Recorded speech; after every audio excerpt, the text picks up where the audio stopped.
Hi, welcome to TheGunBlog.ca. My name is Nicholas Johnson. My special guest today is the president of Canada's National Firearms Association, the NFA. It's Rick Igercich. Hi, Rick. Thank you very much for joining me today. Thanks, Nicholas. Thanks for having me.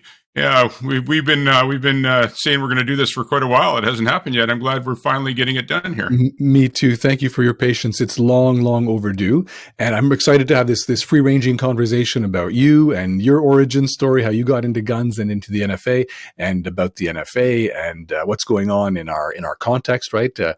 Gun rights in Canada, politics, legislation, all that stuff. Just to start off here, we're recording this on the 21st of December, 2023, near the end of the year. Tell me, how was 2023 for the NFA? Well, the 2023 was for the NFA and law-abiding firearms owners across Canada was a pretty turbulent year, to say the least. We've with Bill C-21 going to SECU, then going to SECD in the Senate, the NFA was very involved with that, and we were busy doing that. Fighting for Canadians' gun rights in Ottawa. It was a pretty busy year for us, but besides that, we had a few events around the country that we attended, and some NFA sponsored events. We did one in Newfoundland, which was a good event. It's been, I think, since I've been aboard the NFA, I don't think we've ever done anything on the East Coast, so it was nice to get out there and meet with our Newfoundland director, Donald Feltham, and do an NFA sponsored show out there and meet some people. And we attracted a lot of members and got some donations. It was good out there, Nicholas. It's and what do you find? When did I don't know how you measure? How do you measure when members are the most excited? Is it emails? Is it memberships? Is it letters? How do you measure it? And what got members most excited, angry or happy this year? Well, the big thing, as you know, is Bill C-21, the handgun freeze. Myself and Blair, our vice president, we're inundated with phone calls and emails every day. It's going on right now as we speak. I've got my phone shut off because it's pinging steadily here. But that was the big thing. That was a big thing this year. But it basically all started with the Order in Council, the May 2020 Order in Council, and it's been going quite. With lack of a better terms, it's been a crazy world for the last few years, and as far as the NFA goes, how has that been for memberships? You know what? Since I took the helm, memberships actually have increased quite a bit. People are concerned, and and there's the thing. I get a lot of phone calls from non-members, and they say, "Well, what are you guys doing? This just happened. I just heard about this today. That my handguns are frozen." So, well, are you a member? Go, well, no, we don't really know a lot, but I got this phone number to call you. I said, well, we're Canada's, I'd like to say we're Canada's biggest gun lobby. And I said, maybe you should join so you can help us, fight this fight. And people are just ill-informed about what's going on. So, that's part of our mandate too, is to get the message out of what's going on in Ottawa and try to put a halt to this stuff. And, this year especially, there's other people saying, we lost this one. We didn't lose this one. This is a setback for us. The NFA is dug in hard, and we're not giving up yet. This is a bit of a setback with Bill C-21 becoming law. But at the end of the day, a change in government is definitely gonna, alleviate the problem. Pierre Poilievre has assured Canadian firearms owners that he's going to repeal C-21, and I trust him. I've met with him a few times, and I trust the man. I believe he's going to do what he says. And this is a minor setback for us, but you know what? It's also a gateway for us. It opens the door to change the Firearms Act, which definitely needs to be refurbished. It's really interesting, and I'm just in case people are watching this at some point in the future, just to recap the year we've been through. And you'll help me out, fill in any missing gaps here. Sure. We opened the year. Bill C-21 was in SECU, that's the House of Commons committee reviewing Bill C-21. Then we had a major court hearing regarding the May 2020 Order in Council, the Mass Prohibition Confiscation Order in Council. That was in April. Then through the summer, we had Bill C-21 lingering still in the House of Commons, and it hit the Senate. And then you spoke at the Senate a couple months last month. Was it last month? Last month, yeah, November 2nd, actually. November, and then so we had the extension of the May 2020 order in council. We had the threat of the firearms marking regulations. We've had, and now Bill C-21 just got approved last week. It's officially now law. So this was a pretty wild and bumpy year with a tremendous, I like the word you used at the beginning, turbulence, a very, very turbulent year. And politically, oh my gosh, also politically, it's the first year that we started the year with Pierre Poilievre as leader of the Conservative Party. And let's talk about politics for a sec. The Conservatives are the only party in the House of Commons who consistently oppose firearm confiscation and prohibition at the moment. They haven't always been our friends. These days, they are our only friend. Some people say, oh, the gun orgs, but they're cozy to the Conservatives, but what about the Liberals? The Liberals are in government half the time. We got to cozy up to the Liberals. What do you respond when people say that? Yeah. I don't know if I like the word cozy up to, but you know what? We're going to work with whoever we can that's going to help us keep our guns. And that's been our mandate all along. If there's fringe parties out there that are talking the talk, but at the end of the day, they're not going to be able to do anything without any seats in Parliament, and especially without having a majority in Parliament. So, as far as the Conservatives, they've got the best platform right now, and that's who we're going to work with. We're not going to throw guns out in the forefront like the last election. There's a lot of stuff going out there right now, but we're gonna work with them. We're gonna work with whoever the government is after the government changes. Right now, I'm gonna be very frank. We can't work with the Liberals. We can't get meetings with the Liberals. They don't want to talk to us. They don't want to talk to. They don't want to talk to a gun lobby. Actually, they don't want to talk to a lot of people. After what happened in the Senate, there was no consultation from anybody. Basically, we each got in there and did a 5-minute statement, which basically didn't even scrape the surface. But Canada, Canada's Indigenous peoples and us, and nobody got consulted on Bill C-21, which is tragic, And the Senate is supposed to be a chamber for fair and sober thought. I can assure you, it's far from that. I sat in there a few days, and the so-called independent senators and liberal senators, I have no doubt they're getting their directions from Justin Trudeau, and they're following up with it. A prime example is there was a couple liberal, I guess they were independents, they weren't liberals, that were gonna go with Senator Plett for an amendment to get some consultations going, but at the end they withdrew, and they voted with their side, and I wasn't expecting anything less. When I spoke at the Senate, it was I could tell by the looks on their faces it was to deaf ears. They had a set of questions that they had previously put together to ask me. I had the answers for the questions. They didn't spend a lot of time with me. They spent more time with the other guys there. But it's a, I don't want to use the word facade, but it's just it's a. The outcome is predetermined, and we knew that going in. But you know what? At least we got our word out to law-abiding Canadians.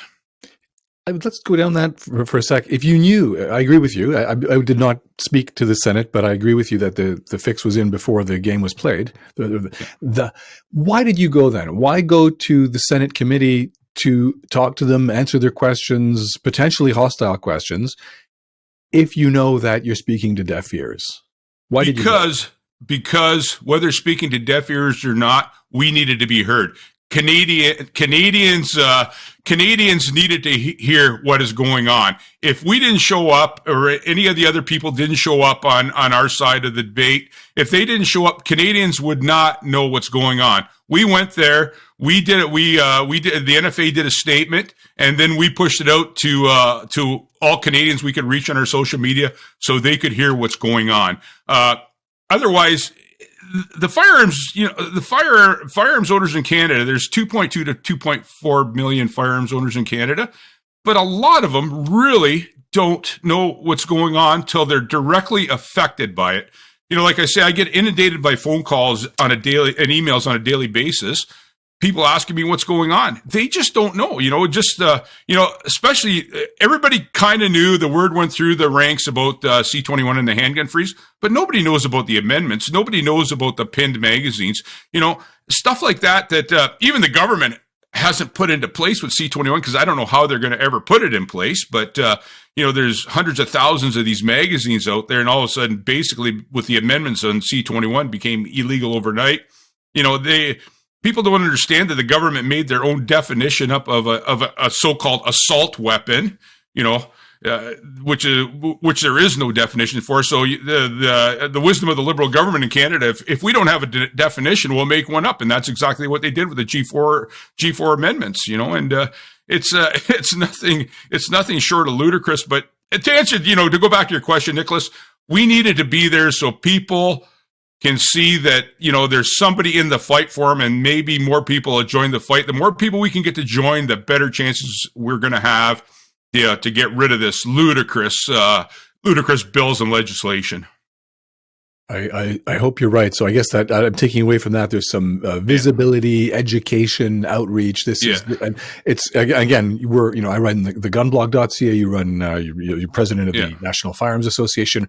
I'm assuming that the people watching this video are already converted, are already your subscribers, my subscriber, or your members, my members, or both. A lot of your members are my members. So that's the challenge. And I'm relatively new at this. I got my PAL in 2012 and started the Gun Blog in 2015. So I suspect I've been at this game a lot less than you have, but I'm learning that the level of low information, there's I would call it media illiteracy. Gun owners, for the most part, like most of the public, they don't understand how the media works. They don't understand how politics works.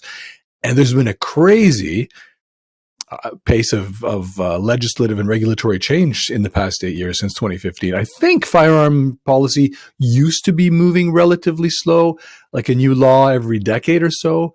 Now there's a new law every 15 minutes. It's crazy. It's impossible to keep track of. Oh yeah, well, and my opinion on that is most of this is it's got nothing to do with public safety.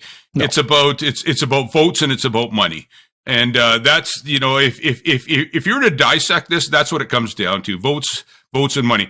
Bill C-21 does nothing for public safety. No. You and I are vetted every day by the RCMP. If there's an occurrence, our names pop up that we have firearms. We're vetted every day. They're not chasing the root of the problem. They're taking the easy way out, and I believe their game plan. All this is about is to buy in votes in the next election, and they're on shaky ground right now, and hopefully we'll have an election sooner than later. But I'm sure they fast-tracked Bill C-21 through the Senate just for the reason that there's going to be an election coming up soon, and I believe I've been hearing end of February, March, so we'll see if that happens.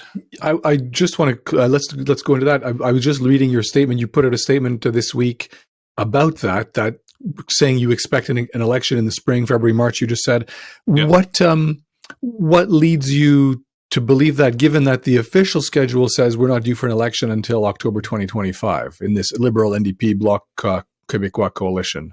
Charles Zatcher, a lobbyist, and we've had a full-time lobbyist in Ottawa.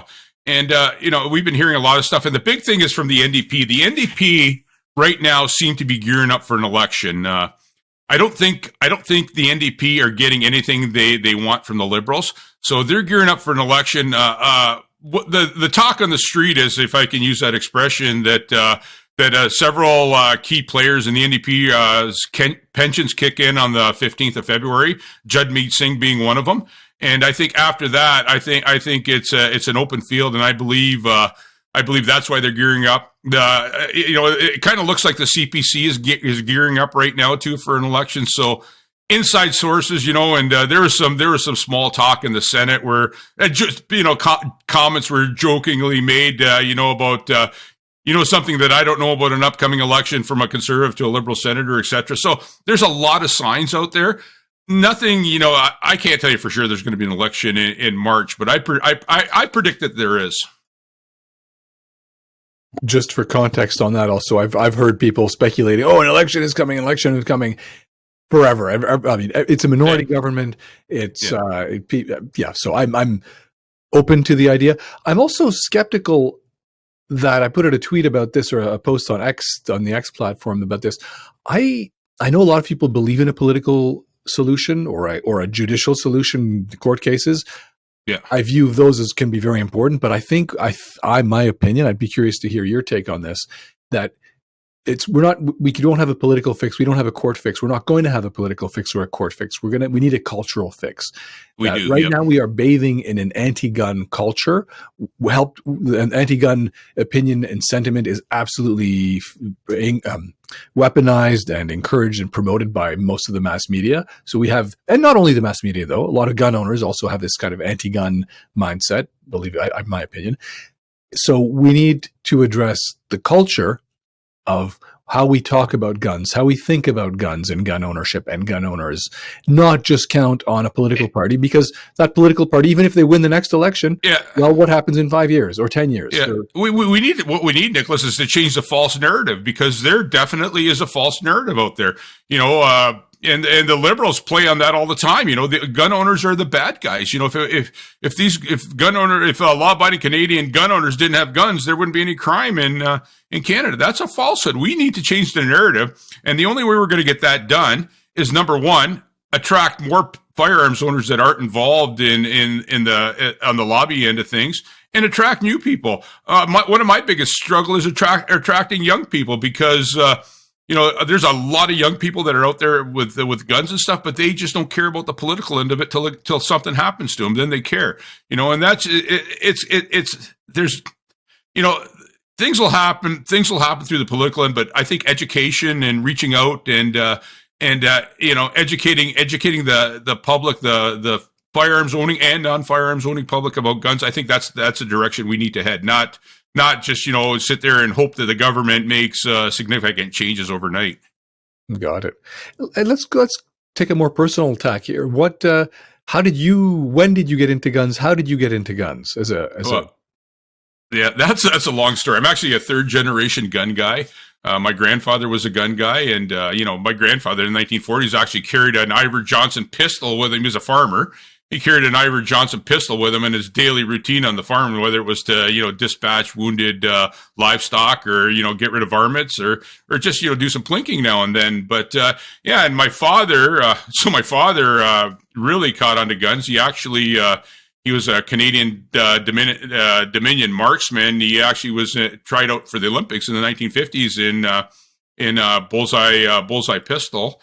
And, got to the top of the rank because it just didn't quite make it. And I was introduced to guns at a very young age. I was probably shooting pellet guns when I was 5 years old and shooting 22s when I was 7 or 8. Fell in love with it. I went through my younger years on the farm, plinking and hunting on the farm. And then, when I was old enough, I started shooting trap, I think, at about 15 years old. I ended up being on the Amateur Trap Shooting Association youth team for my high school. Back in the day when high schools actually had shooting teams. And I shot for them for a couple years. And then I moved on and I started shooting at registered trap at a club. Well, actually, I started shooting club level trap. Then I started shooting registered trap after that. And then when I was old enough, 18, my dad gave me a couple of his handguns, and I started bullseye pistol shooting, and then that kind of evolved. And then when I could buy my own handguns, I went out and I bought some guns that I was using for that. And I shot a little bit of silhouette. I wasn't really attracted to that, but I became an IPSC shooter. In 1985, I got my black badge, and I started shooting IPSC back then, and I've been doing it ever since. Now, with this job, I don't get out and shoot as much as I want to.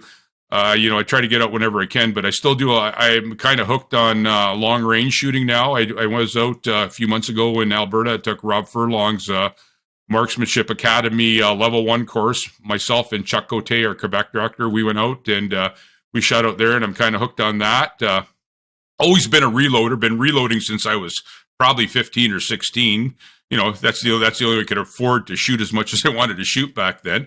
And, it carried on. Like I say, I do a lot of long range rifle now. I do a little bit of shotgun stuff, sporting clays and trap when I can.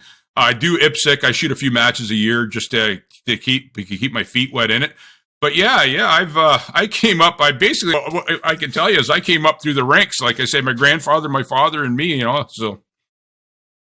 And did you ever? It's just so interesting. One of my takeaways here is that you have practiced or trained or experienced all. You're not just a shotgun guy or just a handgun guy or just a rifle guy. You're multidisciplinary. Did you ever go through a phase in life where you didn't shoot for a number of years or period where you kind of? Well, I wouldn't say a number of years, but when I turned 16, got my driver's license, discovered girls, there was a little bit of a lag there. But other than that, I always came back to it. Even then, I used to grab a rifle because we had a real infestation of groundhogs on the farm at that time, and that there was some livestock and stuff around. At night after work, I'd grab my rifle and go hunt some groundhogs. I'm a hunter too. I'm more than a shooter. I'm a hunter. I've been hunting my whole life. I don't hunt as much as I used to now. I kind of limit myself to basically turkeys now. But I used to be a moose hunter, deer hunter. Upland game. I did it all, but especially varmints. There was years where I'd go out and shoot 200 or 300 groundhogs that were just.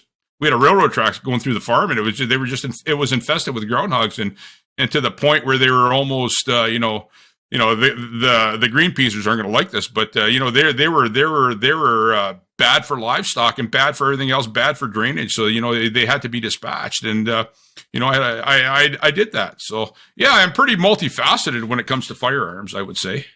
And I'm also realizing, even we talked a minute about the education within the gun community.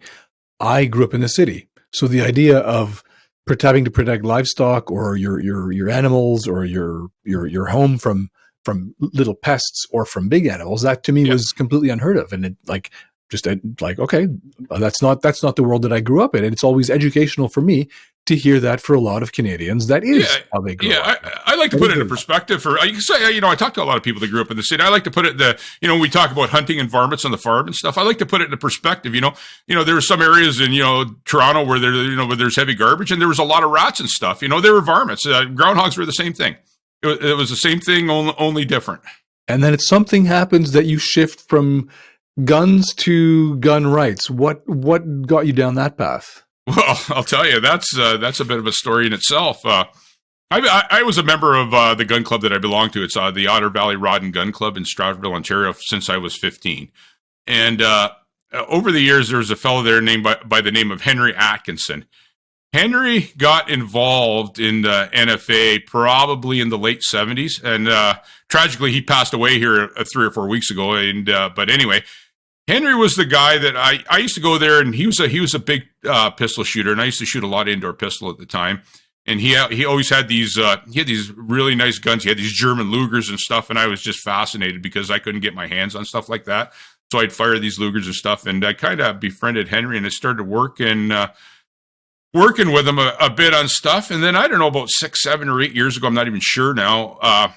He was getting up in age, and his wife was ill. He said, "You know what?" He says, "I'm an Ontario director. Would you like to work for the NFA?" I says, "What does it entail?" And he said, "Well, basically, back in those days, it was, you get on a phone call, a group phone call once every couple months and discuss what's going on, and you work some local gun shows and stuff. It's pretty easy." Well, you know what? That was a bit of a con because the minute I joined, things got pretty intense with the NFA. So basically, Henry's the guy that got me involved in the NFA. I was a member quite a few years before that, but to actually get involved on the political side of the NFA, the board side of the NFA, that's who got me interested. And and we've been going through the years, and I ended up recruiting some people in Ontario. Then I moved. And we made some changes in the NFA, and I was an interim vice president for a while. And the couple AGMs ago, I guess it is now, and I became president, and been rolling forward ever since. Dug in hard and moving forward. I'm not giving up. People ask me why I do this. I says I do this for law-abiding firearms owners across Canada, but guess what? I also do it for myself because I want to keep my guns. And that's my biggest reason for doing this, and that's where my passion lies. Fighting for gun rights for all Canadians and for myself.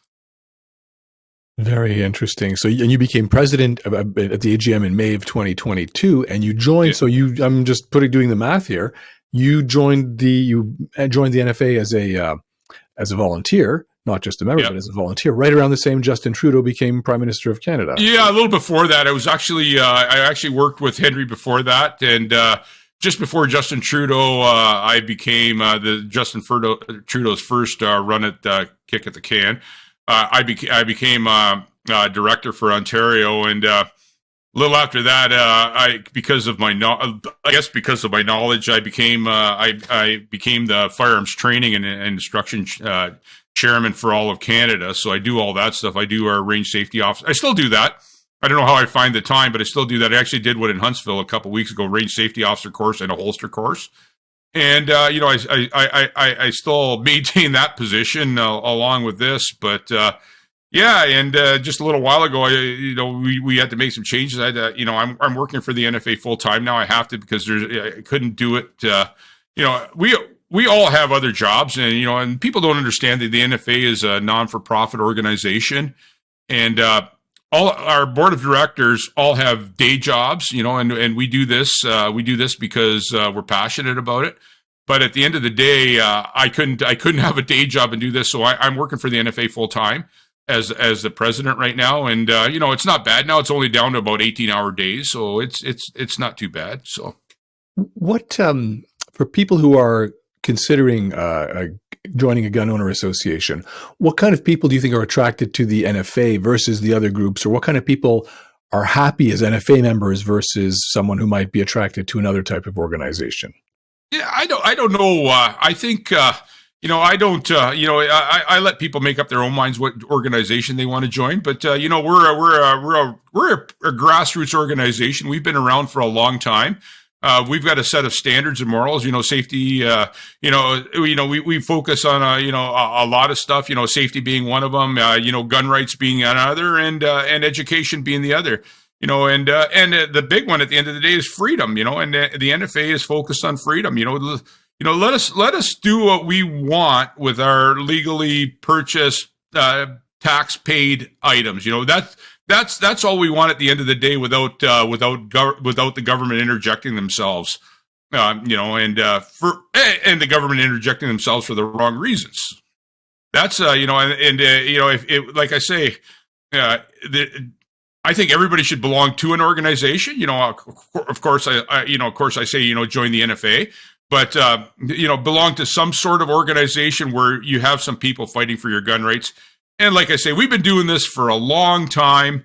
We know what we're doing. We're in Ottawa. We're well dug in, and we know how to fight the good fight. So at the end of the day, join us, help, get in the fight. Don't take this stuff off the Liberal government.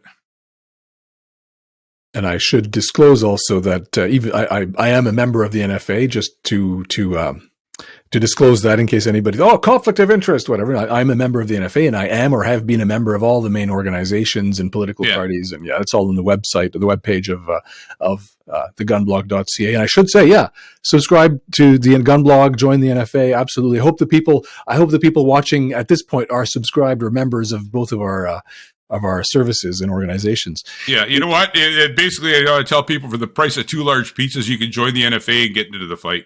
And it's probably much better for your health. Exactly. If you're thinking of 2 large pizzas, skip the pizza. Exactly. It's how have things changed? And now you've been president now for since May of 2022 is the official vote. How has it been a message of or a strategy of continuity or disruption? How are things same versus different versus with your predecessor? Yeah, I was actually interim president 6 months before that too. So we started going in a little more different direction. Instead of preaching our sermons and stuff, I'm more for working with the key players involved. Whether it be MPs, the Liberal government or the Conservative government, or to be formed conservative government, but the key people, like, keep moving in a positive direction. Don't try to tell them how to do their job, and we don't let them tell us how to do our job. And I think it's more harmonious, I guess is the word I'm looking for, where we're kind of working in a bit of harmony now with political players, which is important.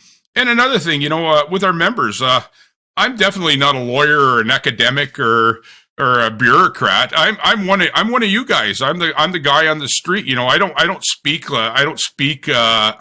over people. I like to talk to people and get their point of view and tell them who I am. I'm a guy just like you. I started off with this. I'm part of this organization, but like I say, I'm definitely not a bureaucrat or a lawyer or an academic. I do this because I want to keep my guns, and that's the big thing. That's the direction we're going in. We are firearms owners across Canada, and that's the direction I wanted to steer this organization in. Not to cause flack with anybody, but to just keep this organization going straight and level, and getting results at the end of the day.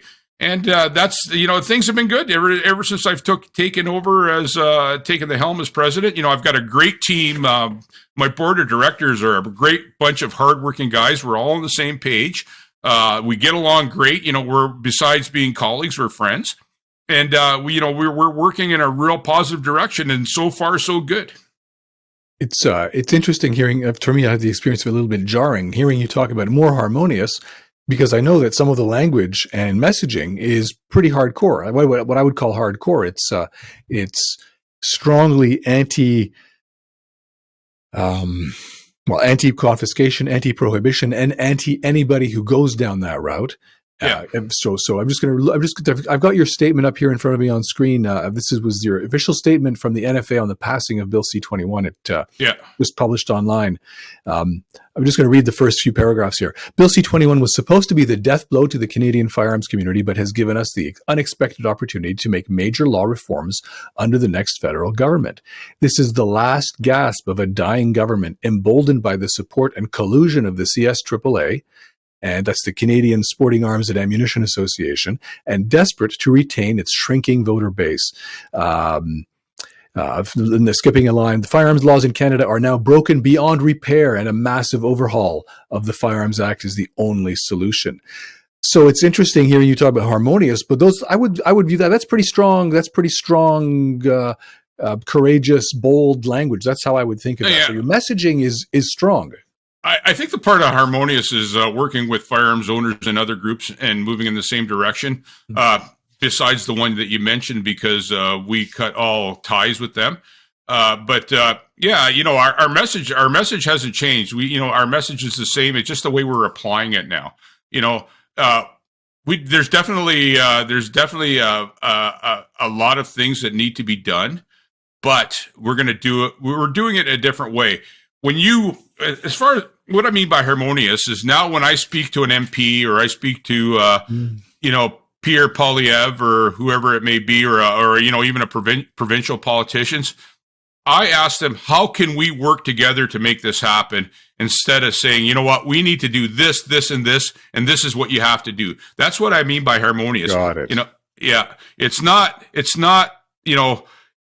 stick your chest out and do it our way or the highway. It's not like that. It can't be like that in today's world. There's just way too much, there's way too many, there's a lot of variables involved. So our approach is, let's work with these people instead of, trying to tell them how to do their jobs. I mentioned before, we're not going to tell them how to do their jobs, and they're not going to tell us how to do our jobs, but let's work together and make it happen. That's our big thing, like that. And that's what I mean by harmonious. By harmonious, I definitely don't mean, singing along with the Liberals, because that's never going to happen. But, it just, as far, we need to have some semblance of order to move forward in Canada with the firearms rights, because without that, it's never going to happen. Let's expand beyond guns for a sec. When I look at what's happening in the broader culture around the world, in the United States, our big neighbor, but also in Canada, what's happening politically, economically, culturally. I'm not optimistic. I'm not optimistic. Am I just a paranoid weirdo, or do you get, from talking to your members, do you get also people who are not optimistic about the direction this country is going, even beyond the gun, way beyond the gun debate? Yeah, well, the world's a mess. There's no doubt about it. It's in my opinion, everything's moving to more of a socialist type governments. And we've used the word before, tyrannical. I don't like using that word, but it seems that's the direction Canada's going in, the rest of the world. And as far as the NFA goes, I don't like to go down that alley and touch on that other stuff. But as far as we go, we need to put a big stop on the way things are going, and sit down, regroup, and rethink, and come up with something that is going to be good for firearms owners. And that's one of the NFA's mandates, is to find something that we can live with and improve on it from there.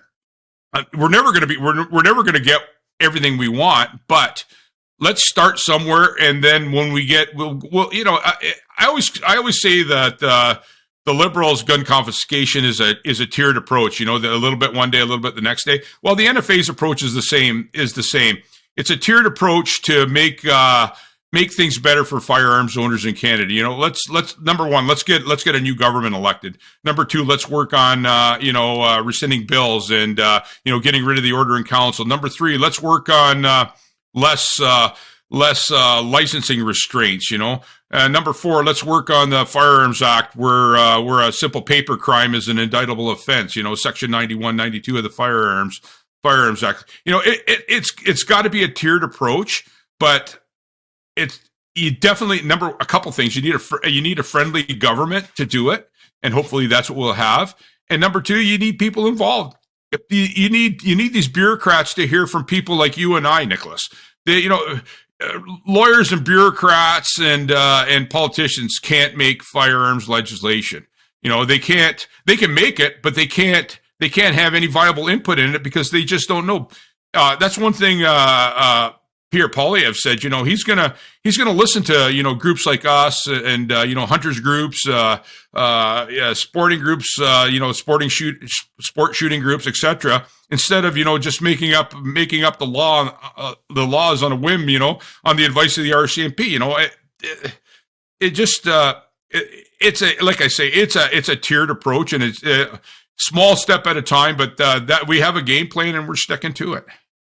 It's and I just want to step in here also to say something that you made me think of early in this conversation, that on the consultation, it's baffling. And for anybody who's so used to this state of affairs, who doesn't know how it's supposed to be, normally when the government passes a policy or anything, think of your company. Well, especially for the government in a democracy, a lot of companies are not democracies. Yep. So government, if you're going to pass a big sweeping law affecting millions of people, you check with the people. Like if you're doing something to do with gun laws and gun owners, well, you would check with some gun stores, some gun importers, some gun manufacturers, some gun users. Say, hey guys, we're planning this law. What do you think? And that didn't happen. It's like these absolutely massive prohibitions come out of nowhere, and of course they now, as they're discovering, they backfire. There's no way to execute them. It's absolutely not been thought through. It was basically, I'm thinking someone said, "Oh, this sounds like a good press release." And the idea of no consultation. So it's funny how refreshing hearing a leader. You said Poilievre wants to consult with the people who are affected by these things. Holy smokes. That should be like chapter 1 basic procedure. But the fact that he's saying that is actually, in this context, an absolute revolutionary. It's an absolute breaking with the past of just imposing things on millions of people without even checking with them if it makes sense. Yeah, it's classic liberal procedure. They jump into this. They think of today, but they never think of the end game. They never think of the detrimental stuff that's going to happen at the end of this. It is just, and for lack of a better terms, and no pun intended, but they're shooting themselves in the foot. And the prime example is all this money lost just in tax revenue. with the stopping of importation of handguns into Canada. It's not only the handguns, it's the ammunition, it's the parts. You're talking billions of dollars of tax revenue, but they don't care. And that's doesn't. It's our money. They from that point of view, they're not really shooting themselves in the foot. They're pushing forward their aim, whether it's ideology, whether it's belief, whether it's electioneering. They would view that as a positive. Oh, they're screwing over their perceived enemy and they're banning guns. Like, so they don't care about the money angle. It's our money. They don't care. Yeah, till you look at today's polls, and then they begin to wonder, what have they done? At least I think they should be wondering if you look at the polls. But then again, I can't begin to figure out the liberal mind. I don't think anybody else can, especially Justin Trudeau's. I don't know where he's going. He's if things go bad, he just swaps out people. That's an old mechanic term, swaps out. But basically, as far as Sec D, he got rid of Pam Damoff. He got rid of Mendocino. He replaced him with LeBlanc. If things don't go, I guess you just change out people. And that's their train of thought. I don't get it. I see you don't get it either. But you know what? That's the way they work. The only way I make sense of it is that they are pushing their ideology and their authoritarian brand of ideology. And I wrote about this a couple of weeks ago at TheGunBlog.ca that I don't know if it's a plan for civilian disarmament, but the firearm, everything to do with legal firearm ownership is actually, the system is designed to suppress personal gun ownership. The laws, the regulations, everything is designed to suppress, some would say to eliminate. A lot of people use the word disarmament. That's what's happening. Mm-hmm. And maybe, so I don't know if that's what they want, but if you had to say, what is the evidence beyond a reasonable doubt? Well, it certainly looks that way to a lot of people. Yeah, well, there is some evidence. The United Nations has a mandate to get rid of all civilian gun ownerships by the year 2030. They've said that. They've said that publicly. So, how Justin Trudeau, he falls for the UN. He wants to be involved with that. So, as far as Canada's National Firearms Association, we have an NGO seat on the UN, and we're heavily involved in small arms treaty talks right now, especially the ammunition and gun part marking part of it right now. So, we expand our horizons out of Canada when we can, and when it's viable for our members that we can do that. But like I say, there's a lot of stuff going on in the United Nations, and it's all, in my opinion, it's all geared, like you said, to complete disarmament of civilian gun ownerships around, not just Canada, but around the world. I think that's the world that we're headed towards, and that's why I think it's amazing that we're kind of got lucky by having a big neighbor with lots of guns and some fundamental rights at least entrenched in their constitution. Yeah. Some of it, there's a little bit of spillover in terms of the culture and the mentality. And there are huge differences. It's Rick, what else do we need to talk about? What else is what? Oh yeah, how about 2024? What are you looking forward to personally and for NFA? What are your big? Well, 2024 is going to be a busy year for the NFA. We're gonna be doing a bunch of events across Canada. Of course, we're going to be deeply entrenched in Ottawa and working with. We'll be speaking to anybody that wants to talk to us, and we've got a pretty busy 2024. Like I say, we're going to try to hit every province this year. Promote the gun lobby. Educate people, educate non-gun owners, specifically MPs and stuff. People that just don't know. And reestablish some old connections that that we've had in the past. That's my job. I'm going to get out. I want to talk to all these people. I want to give them tell them the direction we're going in, and ask them how we can work with them and help them out, and keep moving forward. But 2024 is going to be a busy year. I can't, for the life of me, I'm hoping there's going to be an election, and like I say, the NFA isn't going to endorse any candidates in an election. We made that mistake last time, and probably led to some vote splitting and stuff.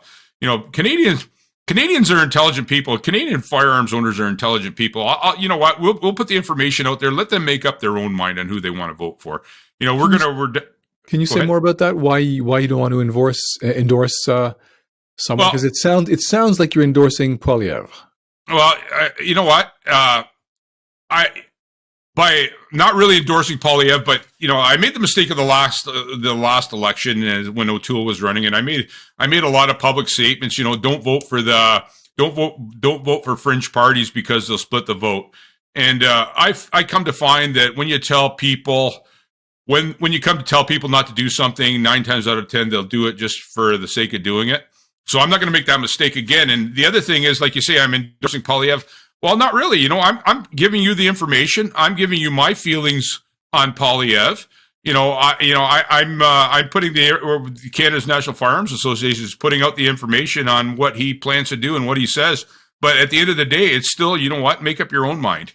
I can just, or we can just tell you what we think, or not what we think, but what information is out there and what their plans are, and you work with that and make up your own mind. I'm not going to tell anybody how to vote or where to vote. Just make up your own mind. We're definitely, and we're more than happy to put out the information of what the other candidates and other parties' platforms are. If they'll talk to us, we'll put their information out.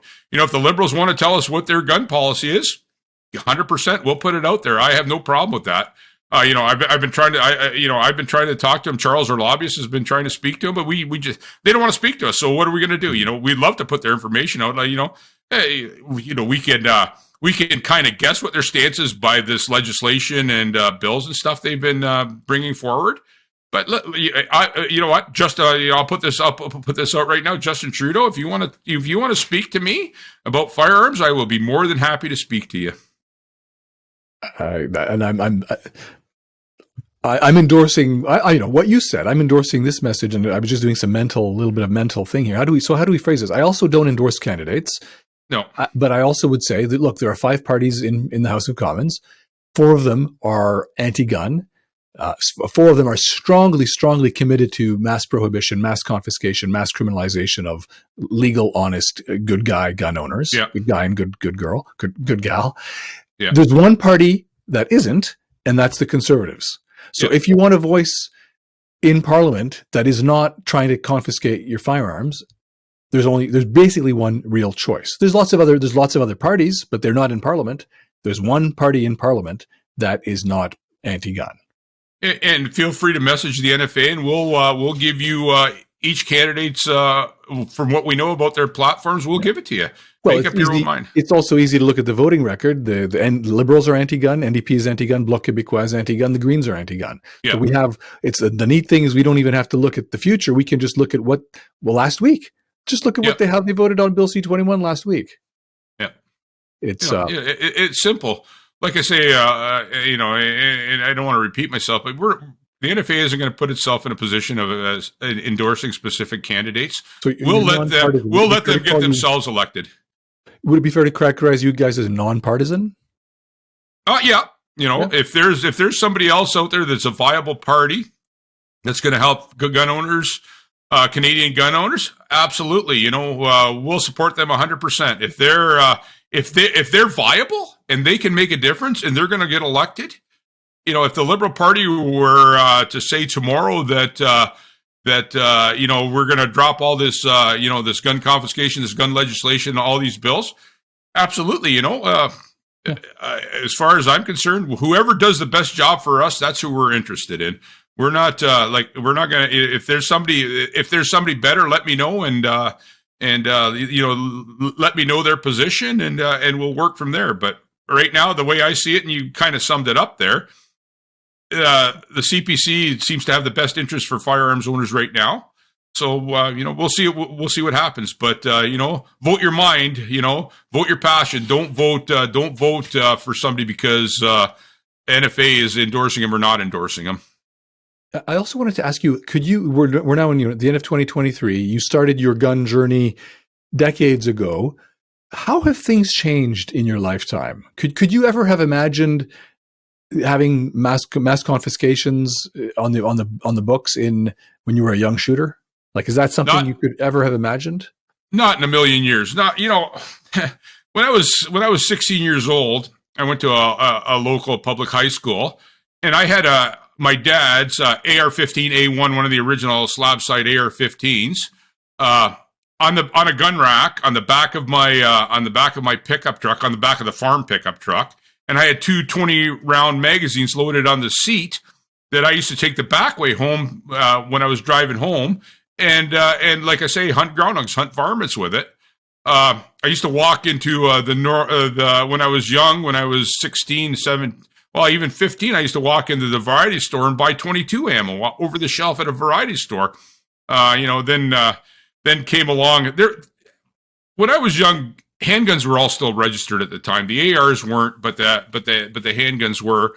But the registration for a handgun was just a piece of paper. It was an old green slip that let the government know that you had this handgun. You know, this has been around since the late 20s, and but to go to a gun club, you'd walk in the gun club, you show up and you say, hey, I want to join and I want to start shooting pistol. The guy would handwrite you a conveyance permit to go to the gun club. You know, sign it. You get this. Then a couple weeks in the mail, you get this yellow piece of paper from I guess it was the CF. I don't know if they called it the CFO back then, but that's where it would come from. And it was good as long as you remember that gun club. It never expired. And then, things progressed, then they started with the FAC, which was, it wasn't a great system, but it wasn't bad. An FAC was, you got your FAC. If you wanted a gun and your FAC expired, you could still maintain possession of that gun. You didn't need that piece of paper to maintain possession of a firearm acquisition certificate. So you needed it to buy a gun, but you didn't need it to possess. Exactly. Yeah, it was that. It was a quick it was basically a background check. You got it at the police station, I think, back then. You filled out this big yellow form, and then you took it to the police station. But you didn't need that to possess your firearms. In today's world, if your PAL or your RPAL expires, you're automatically a criminal because you're in illegal possession of a firearm. That's where the big change started. I watched Bill 68. I watched the long gun registration, appear and disappear. There's a lot of stuff that happened over the years. But the biggest, and classification of firearms, that was another big one too. You mentioned that I put a picture of 4 of my prohibs out on social media the other day. I was one of the lucky people that got grandfathered into owning prohibs, but I've done this a bunch of times on social media and stuff where I've compared a prohib and a modern pistol that's not a prohib, just a registered pistol, and the registered or the non-prohib is a lot smaller than the prohib. It was a bunch of ill-formed laws for this classification system. And the NFA is the opinion the classification system has to go. Whether I have a 4-inch barrel revolver, Nicholas, and you got a 4.25-inch barrel revolver, there shouldn't be any difference. It was a series. It's been a progression, and I'm sure there was an end game involved 20 or 30 years ago. Like, we mentioned it earlier, for complete confiscation or eradication of firearms in Canada. So, it's been a struggle. I wish things were like they were in the old days where I could, just grab a rifle and go out and go to my, corner store, buy some 22 ammo and go have some fun, do some plinking, but it's not like that anymore. Also would love to get your view. When did the culture shift more to a defensive, I built my understanding, I'm a young guy, I'm only in my 50s, shifted mostly a hunting culture, hunting and sporting culture, to more of a defensive thing. Was that really only in the 2000s, or was it older than that? Well, I don't think I think I wouldn't call it a defensive thing. I think the culture shifted more into a sporting thing, utilizing firearms for different aspects of shooting instead of just hunting, or back then you shot trap and you went hunting and did a little pistol. But there's a lot of sports that evolved, and I wouldn't call them defensive. I would call them more of action shooting. And I think that started in probably in the early. I got my black badge in 1985, so it was starting then. It slowly grew, but as far as calling it a defensive thing, I wouldn't call it that. I would call it sport shooting, and that's what it is. It's action shooting. It makes you run and go through tunnels and over walls, and there's more to it. And I think that's a part of the problem too. I think a lot of these politicians don't understand this.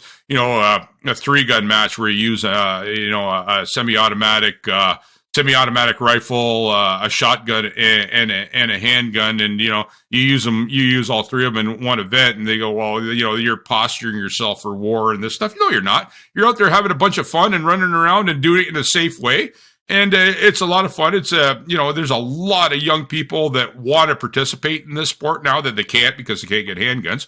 But the ones that got involved earlier, they're participating right now, and they're having a lot of fun. It's a family thing. You go to an IPSC match, there's families show up. It's not a bunch of old guys like myself and just showing up and this exclusive sport. It's not. It's geared towards everybody. Very interesting. I would also say my personal view is if someone's doing whatever they're doing and it is to prepare for a defensive encounter, security, protection. That's my main interest is protection, security, safety. Absolutely. I think that's great. You know what? And as far as self-defense is still legal in Canada for now. And I have no problem with that either. And the NFA, will endorse illegal self-defense. I have no problem with that at all. And if you need to use a firearm to defend yourself or your family, I would. It's a very important use for important use for firearms, and we saw it in COVID when in the early days of COVID, we saw the numbers. Everybody, what was flying off the shelf? Small shotguns. People were scared about the world coming to an end. So as it is now again, with all these conflicts around the world, people are concerned. Yeah. And I feel for them, and I get these are the other phone calls I get. I need to get something that is easy for me to handle, something that I can learn to shoot quick and I could use for whatever purpose I use it for. And there's a lot of that going around. I think if you go to your local gun shop, you'll see more of that. People are concerned about these conflicts that are going on and how it's kind of feeding into Canada, and I think you're going to be seeing more of that. Yeah, basically, with the handgun ban. By the time the handgun ban was put into place, the handgun freeze, there wasn't any handguns left in any gun shops. No, I went to the local gun shop, and they were lined up around the corner to buy handguns. There was handguns being sold that sat on the shelf for years that nobody wanted. Right. So and all of a sudden they were sold out. Yeah, really interesting. Yeah. Rick, is there any last thing to add that we didn't get to that you want to say now? Well, the only thing I'd like to add is, please join the NFA. Get into the fight. Get into the fight with us. Like I say, we're not going anywhere. We're dug in hard. Join the NFA. Watch us on our social media. Find out what we're all about. We have a website. We're on all the social media platforms. And like I say, our motto is freedom, safety, and responsibility. And we're sticking to that, and we're moving forward, and we're out there fighting for your gun rights. So please help us. And the only other thing I want to say is Merry Christmas, Nicholas, and Merry Christmas to everybody out there. Happy holidays, Happy Hanukkah, whichever way your faith draws you. And we'll probably talk again, you and I, in the new year. Looking forward to it. And thank you for what you said, and thank you for what you're doing. And I'm also going to ask or invite the viewers to subscribe to TheGunBlog.ca at the website, TheGunBlog.ca.